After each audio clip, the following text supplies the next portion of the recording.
What is up guys? It's Crypto Samgip here from TikTok and we're back with another video. But this time pag-usapan natin ang Bubble Maps V2 na recently lang nag-invite tayo ng sandamakmak na tao para sumali dito kasi invite pa lang naman mga lods yung gagawin talaga. But all of a sudden biglang nagsara ang invite. So currently, sorry to say, unfortunately sa mga nagpapa-invite pa, nagsisend pa ng email sa atin via DM, via PM sa IG or sa TikTok na disabled ngayon ang invites ng Bubble Maps. At makikita nyo naman dito sa front page ni Bubble Maps ay sabi nila, we are scaling up to keep up with the hype. Ayan, things are getting out of control in a good way naman daw.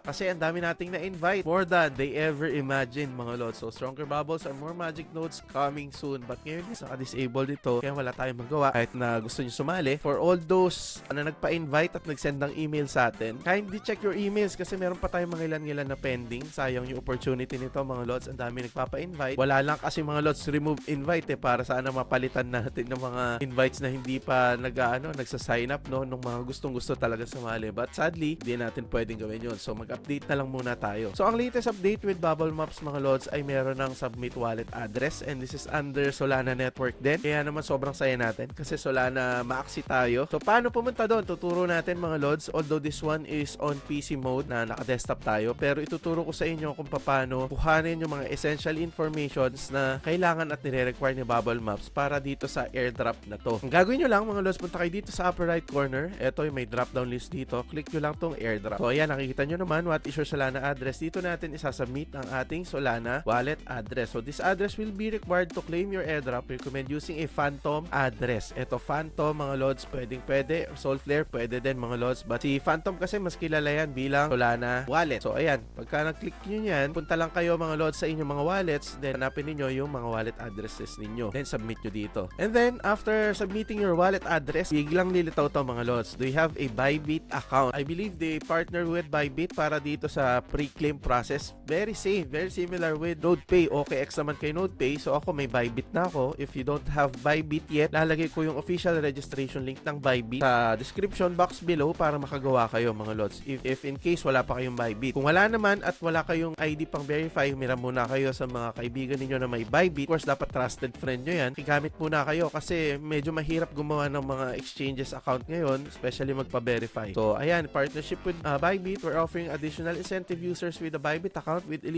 I will be eligible for extra rewards with directly on the exchange. So, ayan, meron tayo. Of course, yes. Provide your Bybit UID. Eto mga lods, tuturo ko sa inyo kung paano to kuhanin sa inyong mga mobile account. So, let's go. Eto na yung tutorial. So, tutukan nyo itong mabuti para hindi kayo maligaw. Okay? If you are using PC, eto muna, turuan ko muna kayo no para sa mga naka-PC. Papunta lang kayo dito sa deposit. Pwede na kayo numeretso sa deposit mga lods. And then, search BMT. Ayan, makita nyo meron ditong search button. Ayan, lilitaw si Bubble Maps or BMT. And tulad nga na sabi ko kanina mga lods, Solana network. Maliliis si BMT. So, click Solana and then, acknowledge lang natin to. Makikita na natin ito, deposit address ng BMT sa ating mga Bybit. So, mga lods, ilalagay ko siya dito sa baba. Provide your BMT deposit address. And then, next one is yung UID natin. Of course, double check lang natin. XUV, DOX, kahit etong first 3 and last 3 lang or last 4. DXO, tapos RXUV, tama naman mga lods, no? At next na nga dito, yung ating UID. So, punta lang tayo dito sa profile. Ayan, nakita nyo naman sa taas. Pag dinrag nyo dito sa mismong profile, click nyo lang tong UID. Makakopy na yan. Copied successfully and then paste. Ganun lang siya and then submit na siya. Also, double check natin para sure. 99126 99126. Okay, so submit na natin. Ganun lang siya kabales. Airdrop form, thanks your form has been submitted. So let's move on sa ating mga kapwa naka-mobile phone users na gamit mga lods. So majority kasi ng mga followers natin ay naka-mobile phone. So hindi natin sila pwedeng kalimutan. Eto, gawa ko ng simple slideshow. Of course, pagbukas natin ng Bybit, eto yung pinaka-umpisa, no? Pinaka-una na makikita natin. So again, pwede tayong papakita ko sa inyo other option, ano, paano siya i-navigate. Pwedeng deposit, pwedeng direct to deposit tayo tulad ng ginawa natin sa PC. Pwede din direct tayo sa assets, no? So, assets mga lods. So, dito, actually, pag click nyo to, makikita nyo agad yung UID. Ayan, no? shortcut na yan agad. Pag-click nyo to, eto na agad yung lilitaw mga lods. UID, copy nyo lang yan. And then, para makuha naman natin yung BMT deposit address or bubble map, pwede nga click assets or deposits or deposit and then mapupunta tayo dito. Yan, deposit crypto. Click nyo lang yan. Pag click nyo deposit crypto, no? Then, pupunta kayo dito kung saan isa-search natin si BMT. Ayan, kita nyo naman dito, search BMT, lilitaw na siya. And then, next one, make sure that the chain type you make deposits to is the one you make the withdrawals from. Sorry, nabubulol ako. Dahil sa sipuntot ubo, mga lods. So, click nyo lang yung sol, and then, okay nyo lang to, mga lods, then lilitaw na ito. Kita nyo naman, same lang din do sa ating web. Click nyo lang yung copy or copy address, and then, just go back to the website ng Bubble Map. So, ganun lang siya kadali, mga lods. So, sobrang dali lang. Pwede nating i-navigate pa to, mga lods, ano? After submission, sabi nila, interaction with the website ang pinaka points natin dito. Kaya lang currently nga, naka-disable pa dahil expansion pa. Siguro pwede natin kalikalikutin to, mga lods, ano, tulad nitong leaderboard. Currently, I'm on rank 19 yung score natin. Hindi ko alam kung paano sila nag-come up dyan sa score. Pero yun, I think this is through invite. Pang 19 daw tayo, mga lods, eh. Pero, ayan, eto tayo, si Leaf Cow. Hindi ko alam pa paano mataas yung score nito. Siguro nga dahil sa activity, nag-interact sila with the website before nagkaroon ng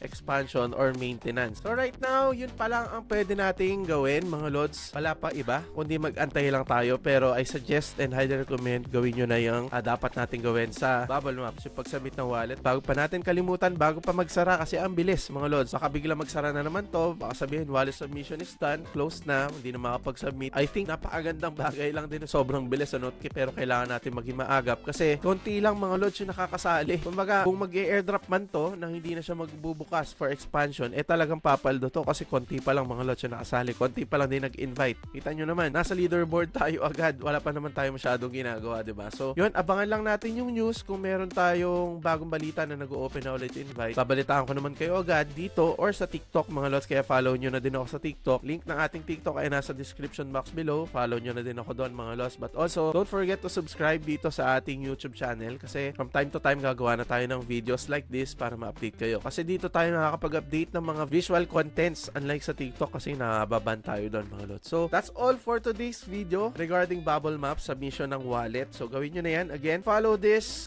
channel and our TikTok. Follow nyo na din ako. If you need gas fee, yung ating legit gas fee station, ilalagay ko yung link dyan sa ating description box below. Dyan lang kayo makipag-transact kasi sure yan, mga lods. Ang bilis ng transaction natin dyan and of course, very minimal fee as compared sa kukuha kayo sa ating mga exchanges. Sa exchanges, mga lods, may minimum withdrawal fee. Wala pa doon yung pagka-cash in natin, pakipag-trade sa P2P. Alam naman natin, mahal mag-trade sa P2P dahil mas mataas ang exchange rate doon. So, meron pang network fee, of course, sa trading, may spread pa yan, and yung pagta-transfer natin ng assets from exchange to wallets, may fee din yan. So, sobrang laking tipid at sobrang convenient, mga lods. So, yun lang. That's it for today. Let's go!